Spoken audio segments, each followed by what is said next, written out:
There is the category of problems in life, and it ain't going anywhere. And so the question is, can you deal with the whole category at the same time? That's the thing. That's how to be in the world, is to deal with that category all at the same time.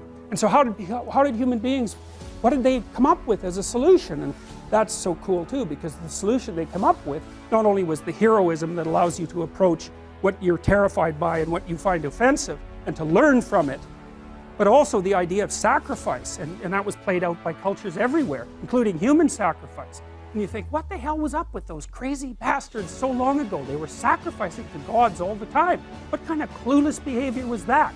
Burn something and please God. Burn something valuable and please God.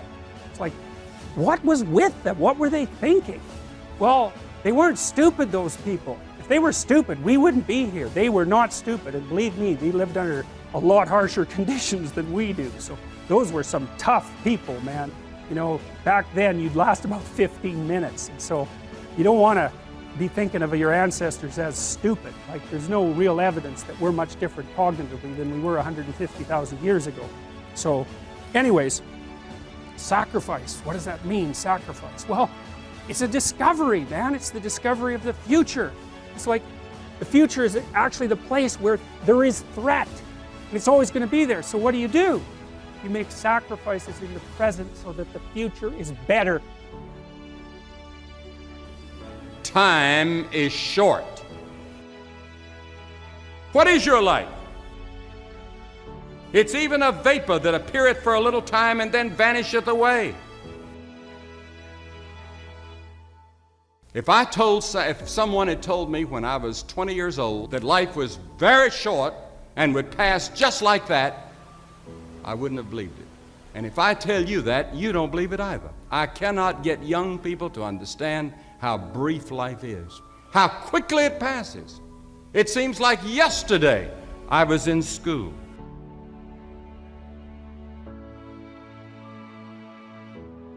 Every one of us here has been given the same amount of time in a day.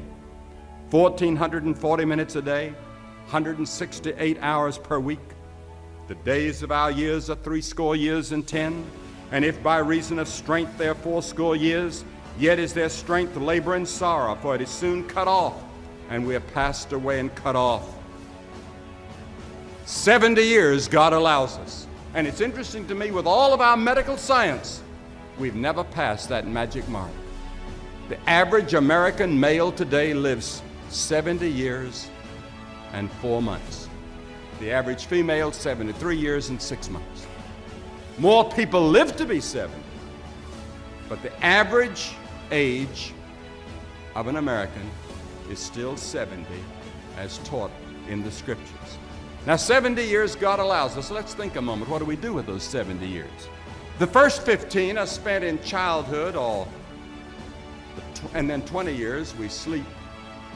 And then the last 5 years, physical limitations are curtailing your activities. They haven't curtailed mine yet, but my 5th year till 70 starts next year. Only 30 years left, and part of that time must be spent in eating meals, working, and figuring out your income tax, things like that.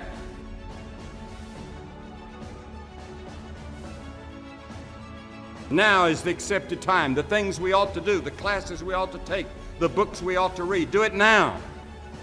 The family that needs you, spend more time now. Write that letter home now that you've been meaning to write. Money you ought to give now. Time for study, do it now. People you ought to witness to, do it now. Every time the clock ticks, it seems to say now. Today, if you will hear His voice.